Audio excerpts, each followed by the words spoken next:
Here we are on the road again, and of course the road is always the road to Emmaus, or the road to Calvary, or the road to heaven. And so we're in the Acts of the Apostles, and there's a man named Philip. Peter, Andrew, James and John, Philip, Bartholomew, Matthew, Thomas, James the Less, his brother Jude, Simon the Zealot, and Judas the traitor. So Philip, I think it was the Apostle Philip. And he baptizes a eunuch. In harems back then in history, there'd be a servicing eunuch who couldn't impregnate anybody, but was used, it looks like, to service the many wives that may have been, or concubines, in the harem. Now this Philip here is of Greek extraction. He was the one who said to Jesus, "There are some Greeks here who want to see you." This is the week before the Passion. All through Jesus's public ministry, he kept saying, "Well, my hour has not yet come. My hour has not yet come." And if you said to him, "Well, what are you talking about, Jesus?" "My hour to die on the cross, my hour to destroy death, my hour to rise from the dead, my hour to ascend back into heaven." He kept saying that. But in the week before the Passion, Jesus is in Jerusalem. Now he's like the scapegoat. The people don't know that at this stage, but he'll be led out of the city like the scapegoat by Friday. And it's the week of the Passover. And some Greeks had come up for the festival. And the Greeks, I suppose, recognizing that Philip had a Greek name, approached him and they said, "We would see Jesus." Now, a little connection here.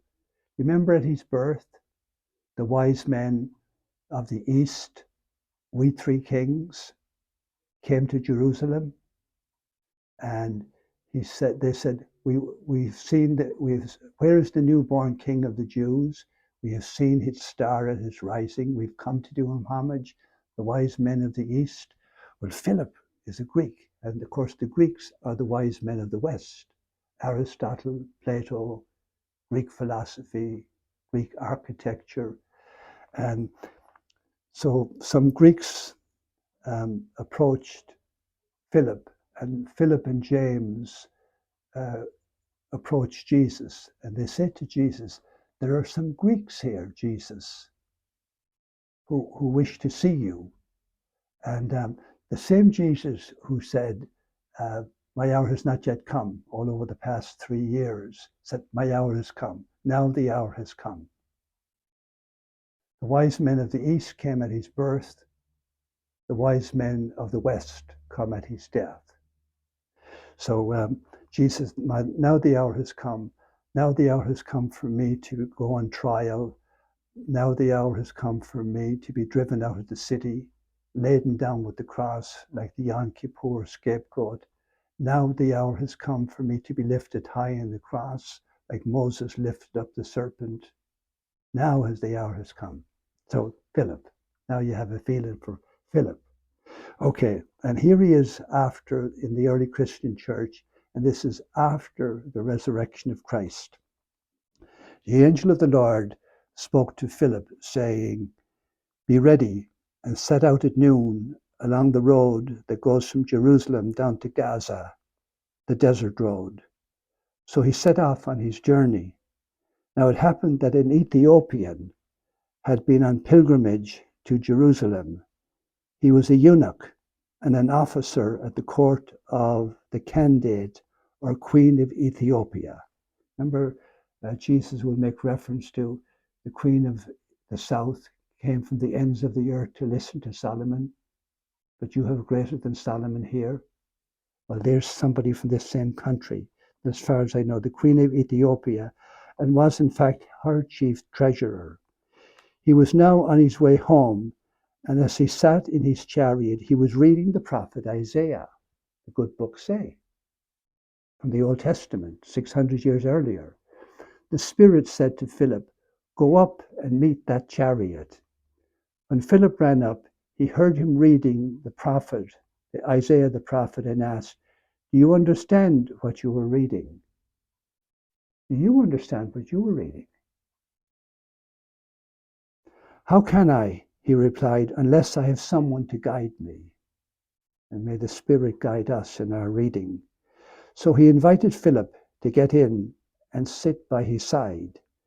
Now, the passage of scripture he was reading was this. Okay, he's dipping back 600 years. "Like a sheep that is led to the slaughterhouse, like a lamb that is dumb in front of his shearers, like these he never opened his mouth. He has been humiliated and has no one to defend him.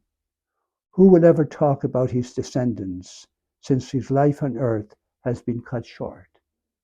And so the eunuch was saying to Philip, "Tell me, who's he talking about? Is the prophet referring to himself or to somebody else?" And starting with this passage from the Old Testament, Philip proceeded to explain the good news of Jesus to him. He let him see how Jesus was led like a lamb to the slaughter. Like a sheep before his shearers, he opened not his mouth in condemning anybody, but prayed for his enemies. "Father, forgive them, for they know not what they do." So using a passage about a sheep being led to the slaughter, he talked to him about Jesus, the Lamb of God. John the Baptist called him. Jesus himself referred to himself as the Good Shepherd. So he's the shepherd and the sheep. Further along the road, they came to some water, and the eunuch said, "Look, there is some water here. Is there anything to stop me from being baptized?" He ordered the chariot to stop. Then Philip and the eunuch both went down into the water, and Philip baptized him. He immersed him in the dying and rising of Jesus. But after they had come up out of the water,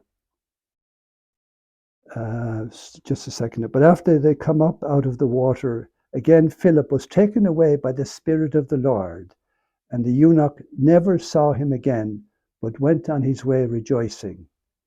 Philip found that he had reached Azotus, and continuing his journey, proclaimed the good news in every town as far as Caesarea. Now, I want to tell you a story. I don't think I've ever made it public before, and if I have, forgive me. There was a man in church one Sunday. Now, as you know, when we come to Mass, we break open the Scripture 4 or 5 different times. The Mass itself is taken out of the Scripture. And he was at Mass because I didn't know he was there. He was dating this Catholic girl. Apparently, he wanted to marry her.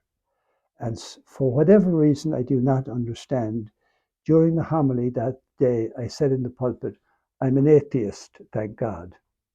And I'm saying it again, I'm an atheist, thank God. A lot of the gods people worship nowadays, I don't believe in them at all. I'm an atheist. But I do believe Jesus Christ is Lord.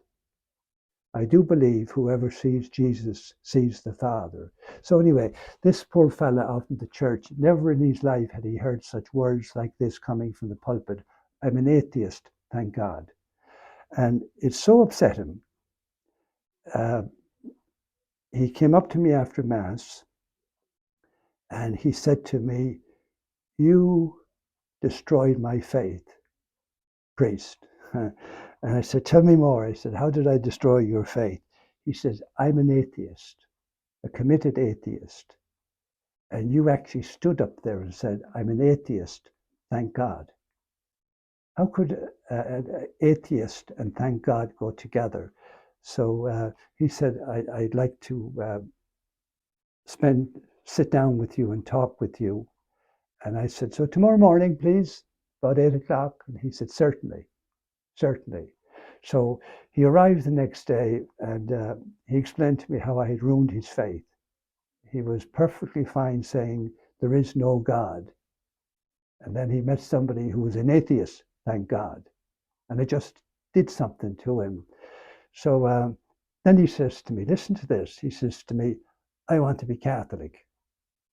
Catholic means a universal Christian. "I want to be Catholic." And I started kicking for touch. I says, well, I have to give you guidance. I have to teach you the scripture. I have to, you know, immerse you in the Word of God and in all that we do. And no, he said, I want to be baptized right now, he said, right now. And this is where he took over, and as they say nowadays, he blew me out of the water. He said, do you know that passage in the scripture about the Ethiopian eunuch? Of course I did. You know, you just heard it yourselves.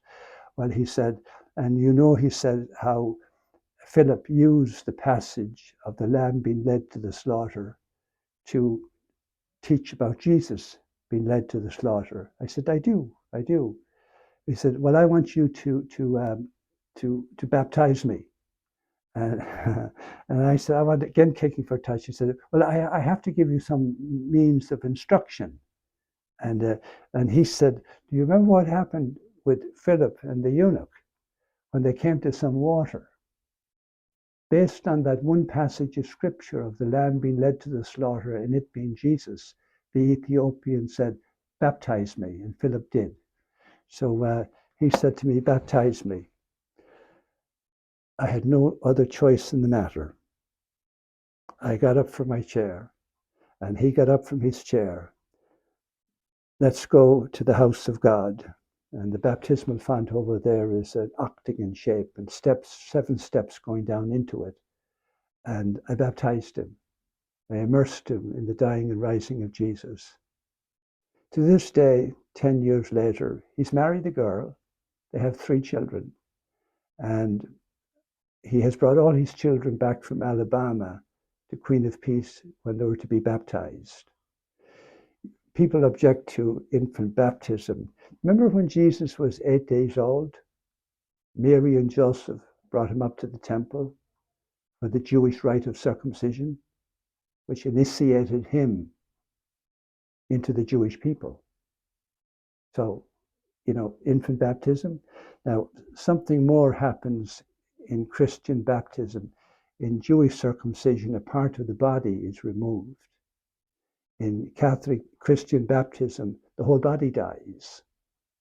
You go down into the water with Christ. You know, you die with Christ. You rise up to a new life. So I poured the water on him and immersed him in the Trinity, in the name of the Father, the Son, and the Holy Spirit.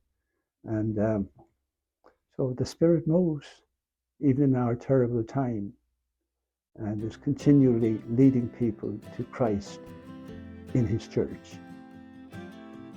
Amen.